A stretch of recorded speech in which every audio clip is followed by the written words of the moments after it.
A expressão epidemia costuma ser usada em referência a doenças infecto-contagiosas. No entanto, qualquer doença que apresente muitos casos em uma população pode ser considerada uma epidemia. Segundo a Organização Mundial da Saúde, os casos de diabetes, por exemplo, podem chegar a mais de 350 milhões até 2030. Epidemia é qualquer doença contagiosa ou que está restrito em algum lugar, isso. Exemplo seria dengue, malária, ebola.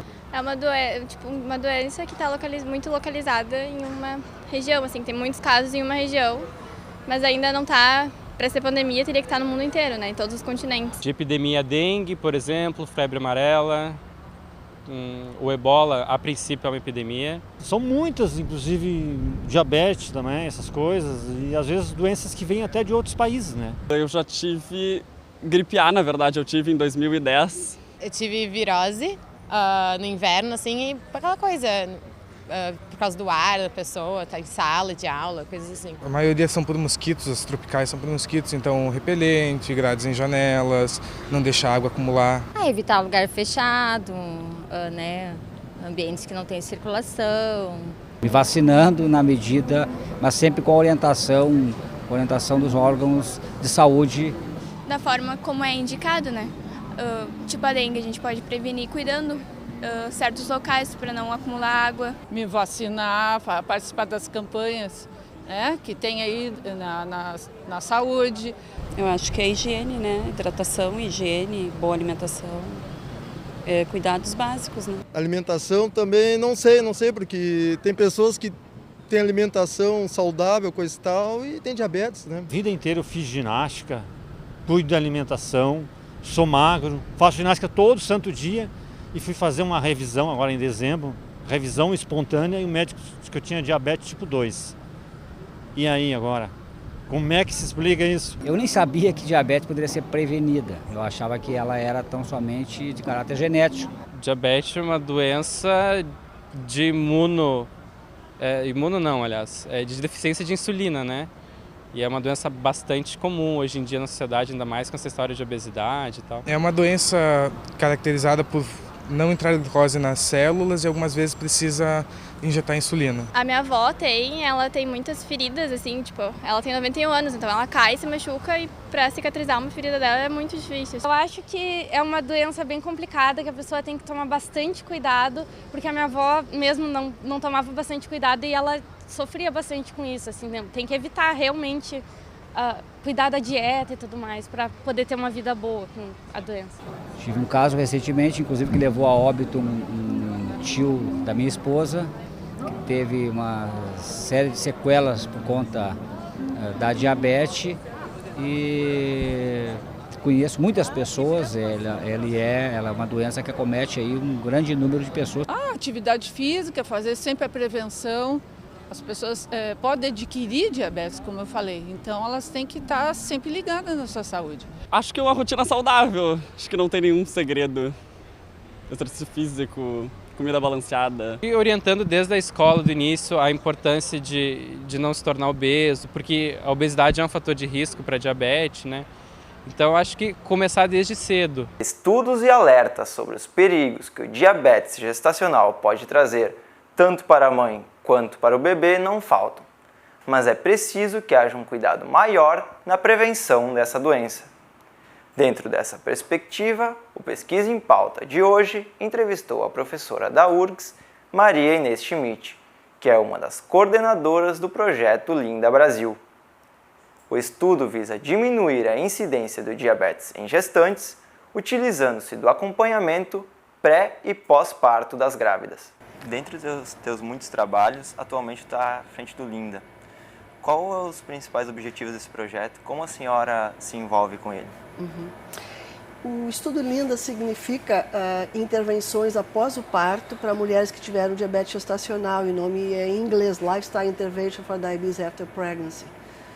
E ele tem como objetivo prevenir o diabetes em mulheres que, na verdade, têm um alto risco de desenvolver diabetes. Já se sabe que é possível prevenir o diabetes se a gente atua em pessoas que têm alto risco, mas identificar as pessoas que têm alto risco é um desafio. A vantagem de trabalhar com esse grupo de pessoas é que elas já foram identificadas na gravidez por apresentar esse alto risco.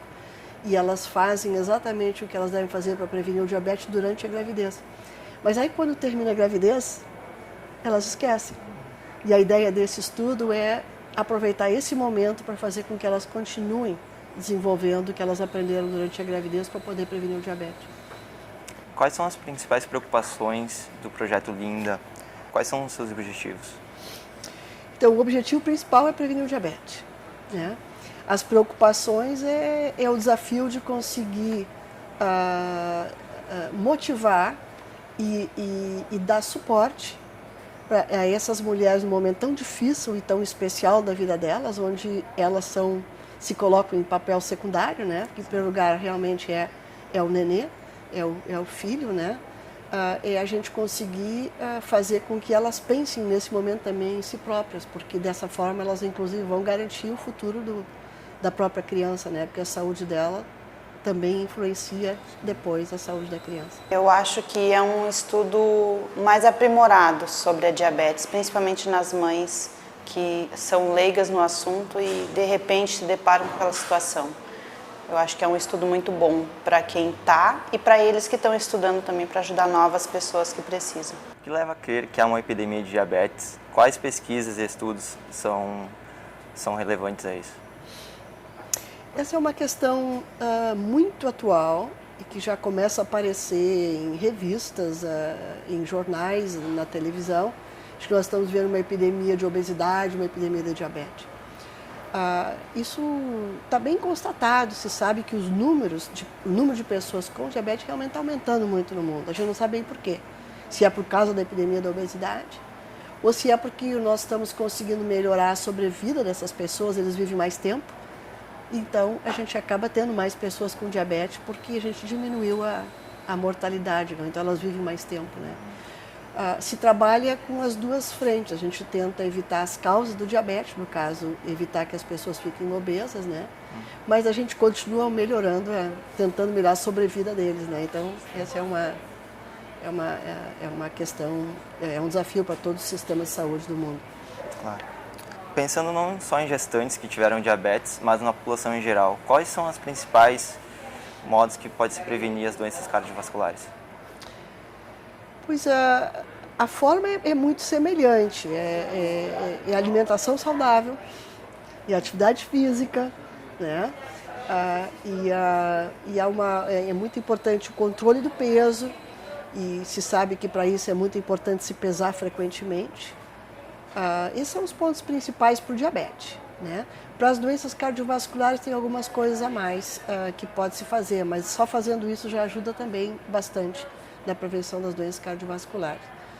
Isso vale para homens e mulheres, né? Vale para homens e mulheres. Então, esse mesmo programa que nós estamos fazendo para mulheres que tiveram diabetes gestacional está sendo oferecido nos locais de trabalho para as pessoas envolvendo homens e mulheres. E uma coisa muito, muito moderna que está se utilizando é utilizar mecanismos que a gente chama de e-health, que é e-saúde, né? Então usa mecanismos de passar torpedos com lembranças, as pessoas lembrou de te pesar hoje, ou então que bom que o teu peso tá bem, ou coisa do tipo assim, né? E oferecendo serviços de consultoria por telefone também para apoiar as pessoas no seu dia a dia. Em função dos recentes acontecimentos com o vírus Ebola, tem se falado muito em epidemiologia. Tu acha que o Brasil e seu sistema de saúde está preparado para caso haja uma epidemia desse vírus aqui? A relação é bem correta mesmo, né? Porque a gente tradicionalmente fala em epidemia como sendo uma epidemia de uma doença infecciosa, né? E agora começa a se falar em epidemia de diabetes, de obesidade, doença cardiovascular, de câncer. Mas as epidemias, os dois tipos de epidemias estão acontecendo. A do Ebola é muito distante de nós, então pesquisa no Brasil ainda pouco se faz, até porque ela é muito recente. Agora, o Ministério da Saúde está preparado para fazer respostas rápidas a uma série de epidemias. Eles têm todas as preparações já para as epidemias recentes que nós tivemos, inclusive da H1N1. Agora, com a questão da Copa também, houve uma preparação grande para se atender a uma série de emergências. Então, eu acho que sim, o Brasil está preparado para receber e eu só espero que não precise, né? Espero que não chegue aqui. Claro. A universidade também desenvolve projetos como o ERICA e o ELSA. Que semelhanças têm esses projetos com o Estudo Linda? Uhum. Então, do ponto de vista técnico, o LINDA é o que a gente chama de um ensaio clínico randomizado. O ensaio clínico randomizado é um estudo em que a gente decide por um mecanismo aleatório para que grupo que a pessoa vai. Então, ela recebe um tipo de atividade de apoio ou de tratamento e o outro recebe um convencional, digamos assim, e no final a gente compara os resultados. O estudo ERICA e o estudo ELSA são o que a gente chama de estudo de coorte. Então, as pessoas não são definidas para elas irem para um grupo ou para um outro. A gente observa o que elas fazem e aí divide as pessoas em grupos. Por exemplo, a gente pode separar em pessoas que fumam, que não fumam, a gente pode separar em pessoas que fazem mais atividade física ou fazem menos atividade física, mas a escolha foi delas, nós apenas estamos observando o caminho e comparamos também ao longo do tempo o desenvolvimento da doença em questão, né? Então, um é um experimento, digamos assim, e o outro, na verdade, é uma observação dos acontecimentos. Mas são parecidos, porque os três estudos têm um acompanhamento no tempo. Claro. Algo que a senhora queria acrescentar sobre o projeto, sobre a sua carreira? Pois o Estudo Linda nós estamos recém começando. Nós estamos agora aqui no Salão de Iniciação Científica, nós estamos com 4 alunos apresentando dados muito iniciais, da parte bem inicial do estudo. O estudo está recém começando e vai levar 5 anos, então eu não tenho grandes notícias, digamos, para dar, né? Já o ELSA não, o ELSA começou efetivamente aqui no Brasil em 2008 e nós já temos dados da primeira visita, já temos dados agora quase completos da segunda visita, então já tem dados na literatura que a gente pode mostrar. Eu acho que eu citaria um dos exemplos, são vários artigos já que estão na literatura, mas um dos exemplos é a relação, por exemplo, entre enxaqueca e o estresse do trabalho, que a gente mostrou que há uma relação importante entre essas duas situações. Bom, as perguntas eram essas, professora. Agradeço pela disponibilidade.